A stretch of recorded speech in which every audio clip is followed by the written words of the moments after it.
In this lesson, I'm going to introduce you to the I-251 Schwal, the electro-optical sensor, and how to use it to deliver a guided bomb and missile. Specifically, we'll learn to employ the KH-29T guided missile and the CAB-500KR guided bomb. I've started the lesson in active pause mode as we learn to use the sensor.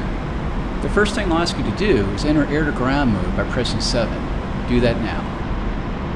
Now that we're in air-to-ground mode, we need to activate the Schwal sensor in the nose of the aircraft.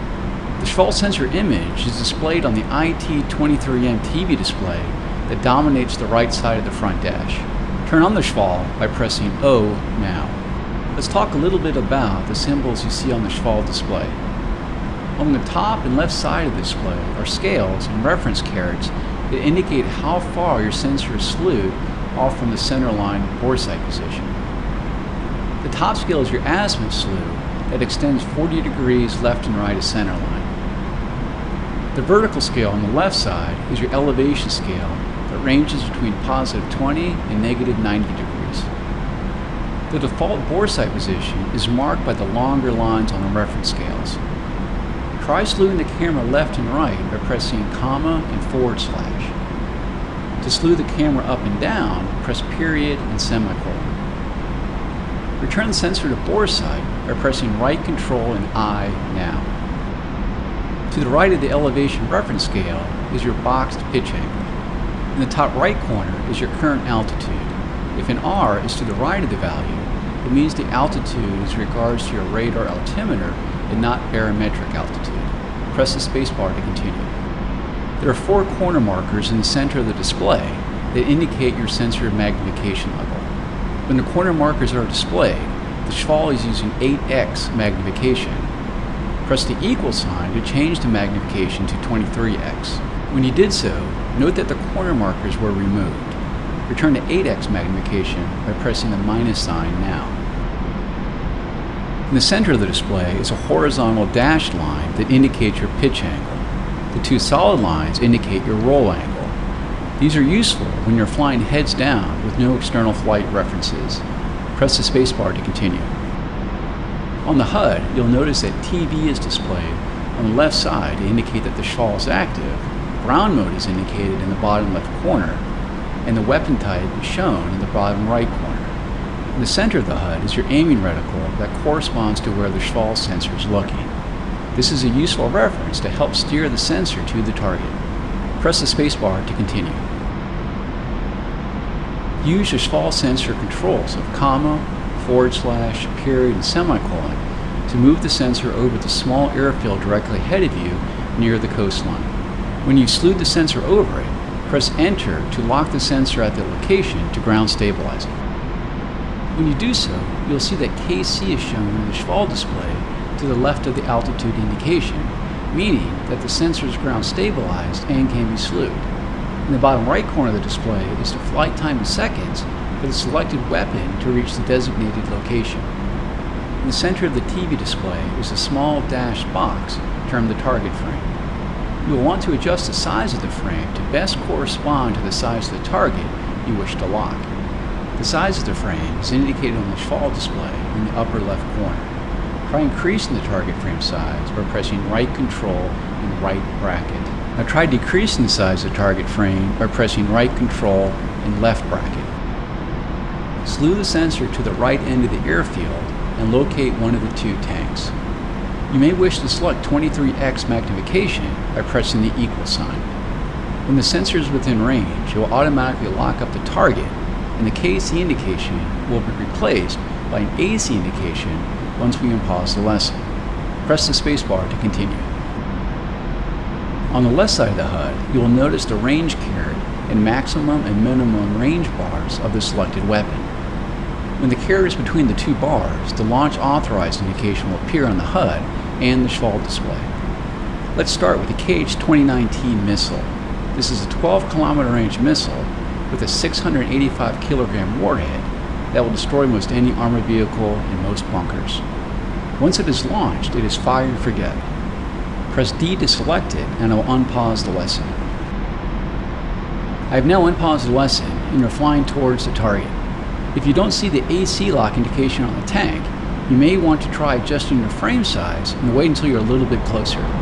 Once within range of the laser rangefinder in the SHVAL, the slant range to the target is displayed in the bottom center of the display. When you have the LA indication, press the spacebar to launch the missile.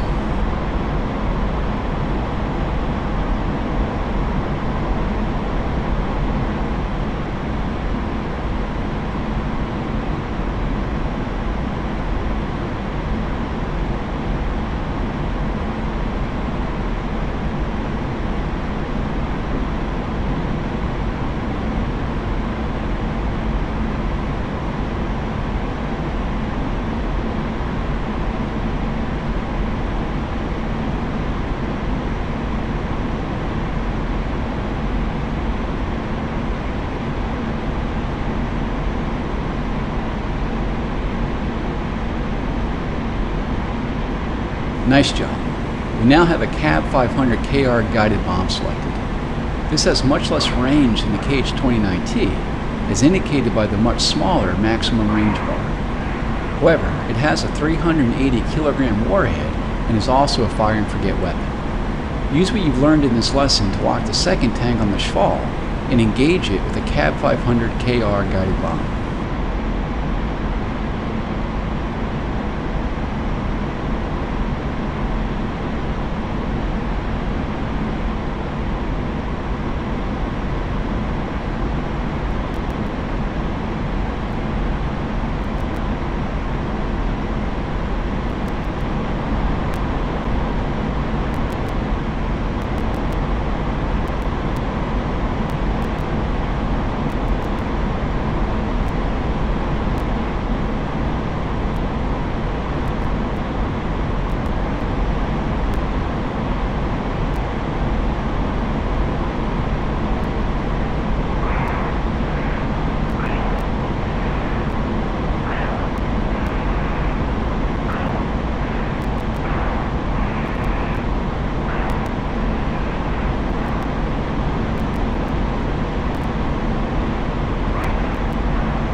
Both targets are destroyed. You can end the lesson now by pressing the escape key.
previous lesson, we learned how to use your SFAL sensor to designate targets for guided missile and bomb attack. In this lesson, we will build on that and learn how to use your SFAL to employ laser-guided missiles.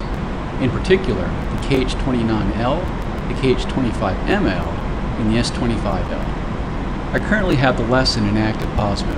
As before, enter air-to-ground mode by pressing 7. Now that we're in the correct mode, turn on the SFAL sensor by pressing O. This should look quite familiar after the last lesson. All the principles will be the same, except these missiles will require laser guidance to hit their targets. Go ahead and slew the SFAL sensor to the abandoned airfield directly ahead of you at waypoint 1. At the end of the runways are 3 target tanks. Lock the sensor in one of the tanks by pressing Enter.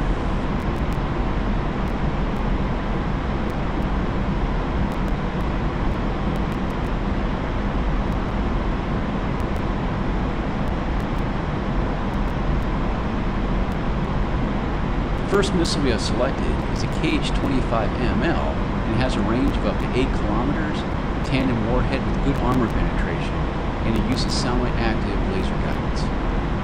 Once you have a target designated, using what we learned in the previous lesson, press the spacebar and I'll unpause the lesson. Because the KH-25ML requires laser guidance, we need to turn on the laser by pressing right shift and O. With the laser on, LR appears on the left side of the HUD and in the lower center of the SFAL display. When the target is within range, press and hold the spacebar to launch the missile. You will need to keep the SFAL locked on the target and the laser on for the entire time of missile flight.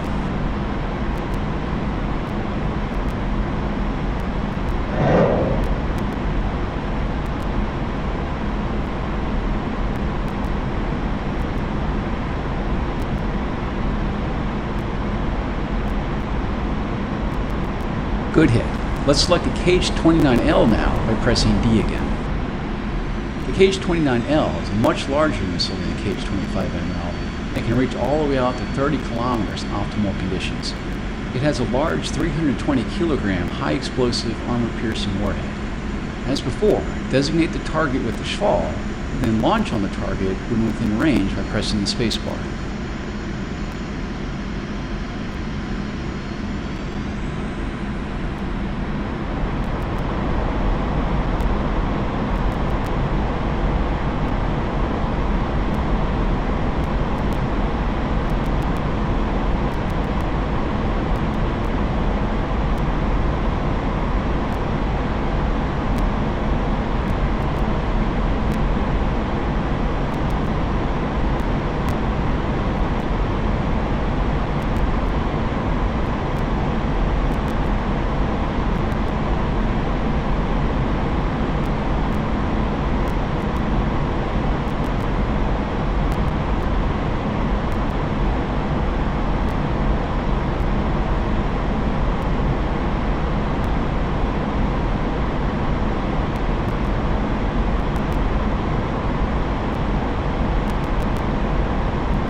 2500 килограмм.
Предельный угол атаки. Предельная перегрузка. Предельный угол атаки. Предельная перегрузка.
In the previous lesson, we learned how to use your fall sensor to designate targets for guided missile and bomb attack. In this lesson, we will build on that and learn how to use your SWAL to employ laser-guided missiles.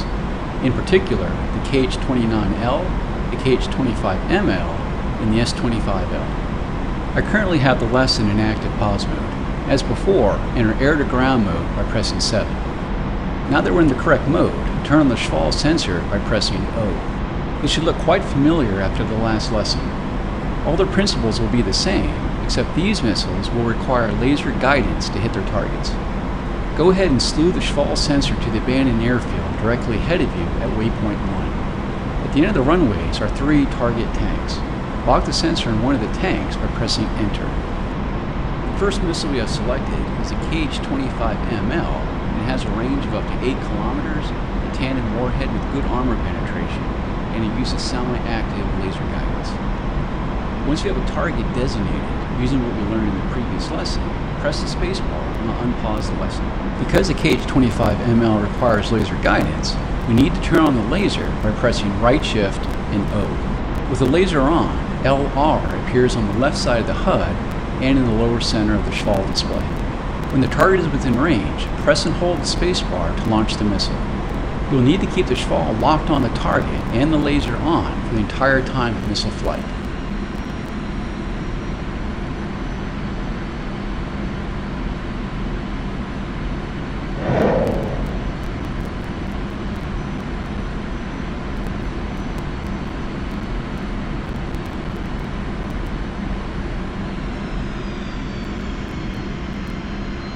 Good hit.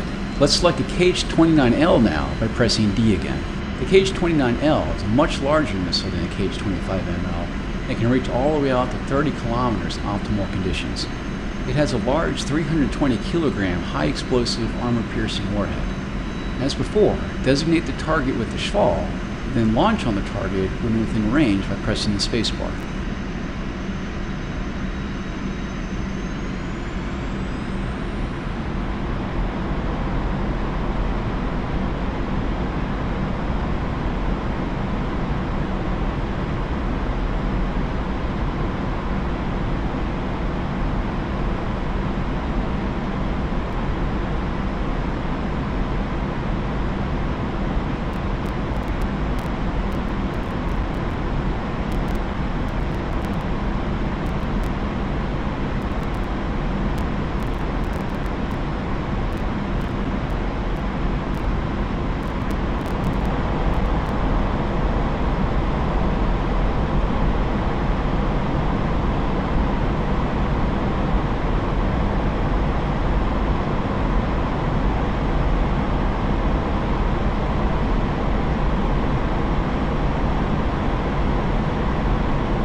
In the previous lesson, we learned how to use the SFAL sensor to designate targets for guided missile and bomb attack. In this lesson, we will build on that and learn how to use the SFAL to employ laser-guided missiles. In particular, the KH-29L, the KH-25ML, and the S-25L. I currently have the lesson in active pause mode. As before, enter air-to-ground mode by pressing 7. Now that we're in the correct mode, turn on the SFAL sensor by pressing O. This should look quite familiar after the last lesson. All the principles will be the same, except these missiles will require laser guidance to hit their targets. Go ahead and slew the SFAL sensor to the abandoned airfield directly ahead of you at waypoint 1. At the end of the runways are 3 target tanks. Lock the sensor in one of the tanks by pressing Enter.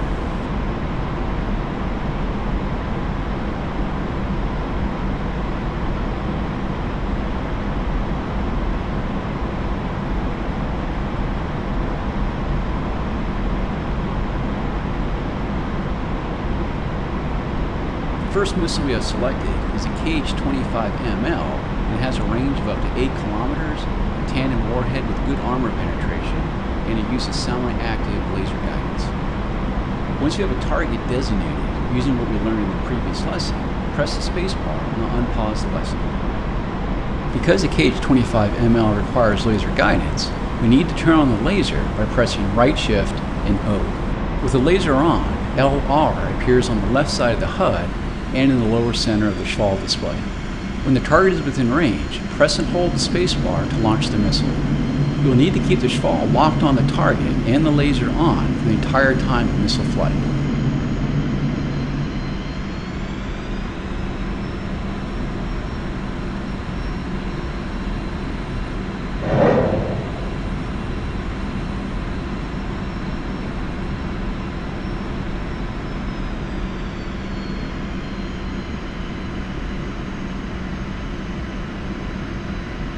Good hit. Let's select the KH-29L now by pressing D again.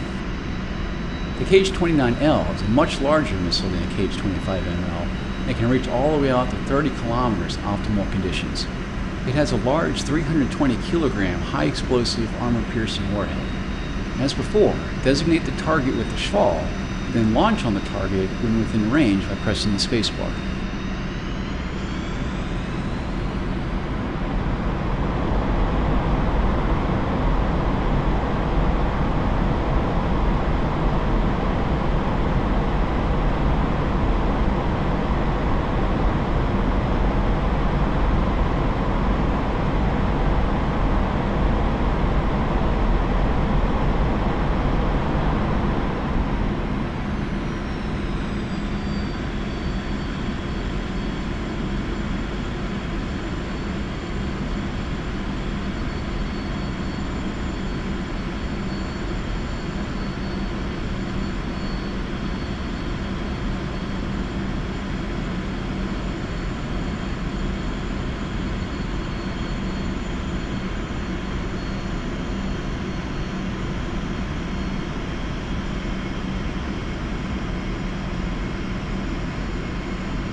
Nice, that tank certainly didn't have a chance. The last laser-guided weapon we'll look at in this lesson is the S25L. This is actually a laser-guided version of the S25 unguided rocket, and it has about a 3-kilometer range and a 190 kilogram warhead, enough to trash most any tank. Press D to select it. At this point, you should be familiar with locking up the target on the Shkval, activating the laser, and launching on the target. Give it a try with the S25L.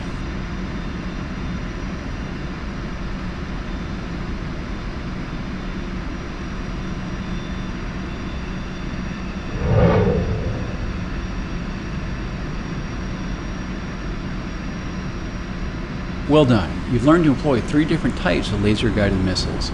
You can press the escape key now to end the lesson.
In this lesson, we'll learn to employ the 9A4172 Vicar anti-tank missile. We'll also be using the Mercury night vision pod. Like the previous missiles we discussed, the Vicar requires laser guidance during the entire time of missile flight. The Vicar has a range of up to 8 kilometers and can be used against both ground and slow-moving air targets with low crossing speeds. The missile is fitted with a 2-stage high-explosive anti-tank warhead, and it's your primary anti-tank weapon. Each APU-8 station holds 8 missiles. With Vicars loaded on both wings, you have a total of 16 anti-tank missiles at your disposal. You can turn on cockpit lighting by pressing L. Press the spacebar to continue. Let's get started by first entering air-to-ground mode by pressing 7. Now, let's turn on the Shkval sensor by pressing O. Good. As you probably noticed, it's a bit dark outside, and the Shkval sensor is not much use at night. It's a daylight system only. For night missions, we have the Mercury low light level television pod on the center station. This will project night vision imagery on the Shkval display. Turn the Mercury pod on by pressing right control and O. With the Mercury pod now active, you will see LTV on the left side of the HUD instead of TV. Slew the Shkval line of sight reticle on the HUD to the bottom of the HUD to locate the abandoned airfield. At the south end of the 2 runways nearest you, you will see a couple of target tanks. Targets like tanks will appear as white on the Mercury supplied video. Locate one of the tanks and lock it up by pressing Enter. With the target designated, note that you have a unique Vicar aiming reticle in the center of the HUD. Along the outer circumference of the reticle is a range indication that will unwind as range to the designated target decreases. In the bottom right corner of the HUD is a 9A4172 weapon indication for the Vicar. When you're ready to start the attack, press the spacebar to unpause the lesson. As with the previous laser-guided missiles we discussed, you'll need to activate the laser by pressing right shift and O. Do this now.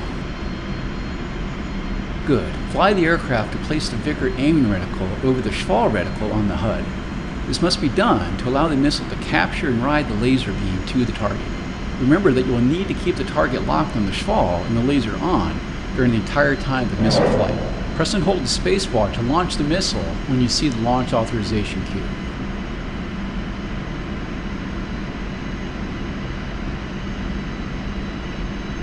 Nice job. One down.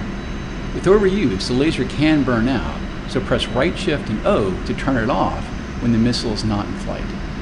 If you see the LR symbol flashing, it indicates that the laser is shut off and is now cooling. You should not use the laser for more than a total of 20 minutes during the course of a mission. Press the spacebar to continue. We're going to set up for a second attack on the remaining target. It's best to fly away from the abandoned airfield to get some separation for the next attack. If you have trouble locating the abandoned airfield again, switch back to navigation mode by pressing 1. Make sure en route mode is selected and select waypoint 1 where the target is located. Head back to the target when you're 15 kilometers from it. Once you do, lock up the remaining target tank and press the spacebar. Depending on where the Vicar hits the target, a single missile may not be able to destroy it. This is particularly true with the frontal armor of modern main battle tanks. In this case, we use salvo attack, which will launch 2 Vicars at the target. Enable salvo mode by pressing left control and V. When you receive the launch authorization, turn on the laser by pressing left shift and O, and press and hold the spacebar until both missiles have launched. Nice job! Both targets are now destroyed, and you can exit the lesson by pressing the escape key.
In this lesson, we're going to take a look at the SPO-15 Barroso Radar Warning Receiver, or RWR. We'll also talk about the countermeasure systems at your disposal and how to engage air defense radars with anti-radiation missiles like the KH-58U and the KH-25MPU.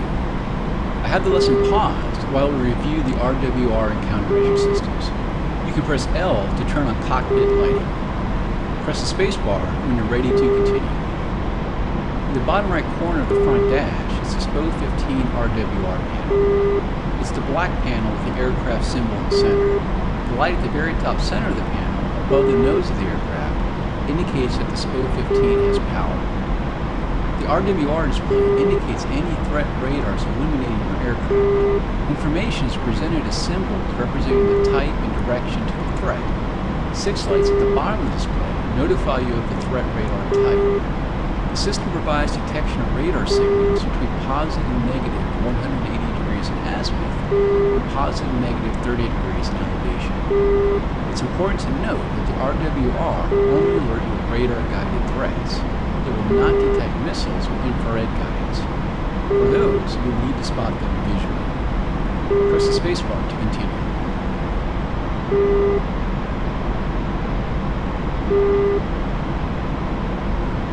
In the very center of the RWR panel, within the aircraft symbol, are the relative elevation lights.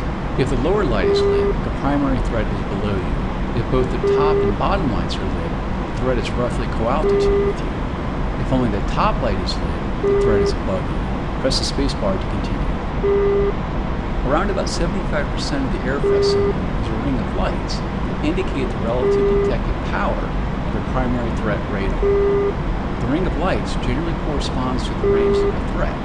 The more lights, the more close it is. To the right of the aircraft symbol is a single green line. This indicates the relative direction to a detected secondary radar threat. If there is only a single threat detected, as we have now, the secondary and primary will be the same. There can be multiple secondary threats displayed at once. To the right of the secondary threat indication is a larger amber light that indicates the direction to the primary threat.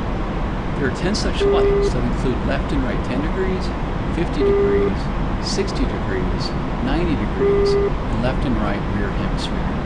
There can only be one primary threat indicated at once. Currently, you have a primary threat detected 90 degrees right, in other words, off your right wing. Press the spacebar to continue. As I've been talking, you'll probably notice that annoying beeping sound. The sound indicates a detected radar in search mode. You have the option to filter RWR to only detect radars that have locked onto you. Do this by pressing right shift and R now. Good. Now let's press right shift and R again to bring us back to non-filter detection. Along the bottom of the RWR panel is a row of 6 lights that indicate the general type of radar that the primary threat belongs to. Currently, the far left light is lit with a C beneath it. This corresponds to an AWACS radar detected off your right wing. Press the spacebar to continue. The AWACS will now be replaced by an early warning radar, or EWR. You can see this indicated by the second light from the right with the F being illuminated, and the primary threat light is now in your right rear hemisphere. Press the spacebar to continue. We now see the detection of a short-range air defense missile radar. These generally support air defense systems like the Shilka, 2S6, Roland, and SA-8. The third light from the right with the H below is now lit, and the primary threat light indicates the threat is located 50 degrees to the right of your nose. Eventually, the threat SA-8 will lock onto you, and the center aircraft symbol will have a red circle beneath it. This will be in addition to a steady lock tone. Press the spacebar to continue once you've been locked up. Next we have a medium-range radar, as indicated by the X light, third from the left. The primary threat has moved between your 30 and 50 degree left lights, meaning the threat is somewhere between 30 and 50 degrees off the left side of your nose. Medium SAMs include the SA-11, SA-6, and IHawk. The lock tone can be a bit too loud at times, so try decreasing its volume by pressing right Alt and Command. Try raising the volume back up now by pressing right Alt and period. The next primary detection is for a long-range SAM like an S-300 or a Patriot. As such, we have a 3 indication light second from the left, and our primary threat light is directly ahead of us.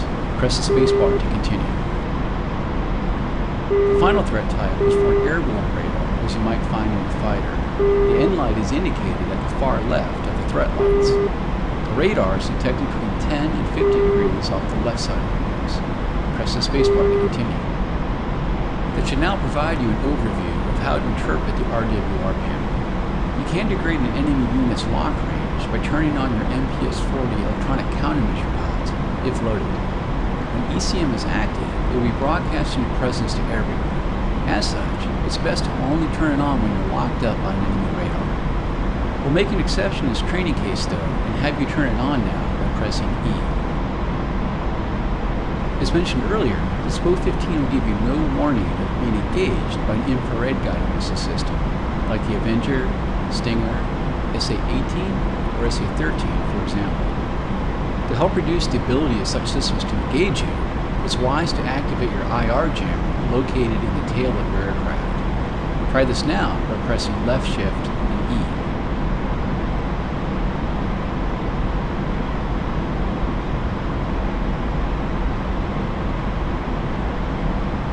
In addition to ECM infrared jammers, you also have expendable countermeasures in the form of chaff and flares. Chaff is a bundle of metallic strips that bloom when released. These can decoy the tracking of incoming radar-guided missiles. If possible, keep the missile off the left or right wing while dispensing chaff to have the best effect.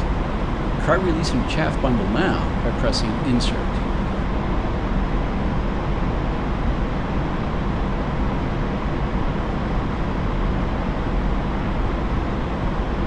Good. If you spot a missile launch with no corresponding RWR warning, then there's a good chance it's an infrared-guided missile. Like chaff, try to get the missile coming to your flight path at a perpendicular angle and release flares. Try releasing some flares now by tapping the delete key a few times. So far, everything we discussed in this lesson has been defensive in nature, but now we'll shift gears and learn how to attack radar-guided air defense systems. Let's first enter air-to-ground mode by pressing 7. On the center station of your aircraft is hung an L-081 phantasmagoria pod that can detect and classify air defense radars. Go ahead and activate it by pressing I. On the HUD, we now have some new symbology. We have a box with a kipper in the center that we can slew using the comma, /, period, and semicolon keys. In the bottom left corner of the HUD, ETS is shown to indicate that we have a phantasmagoria pod selected. In the bottom right corner of the HUD, you'll see 58, indicating that the KH-58U anti-radiation missile is selected.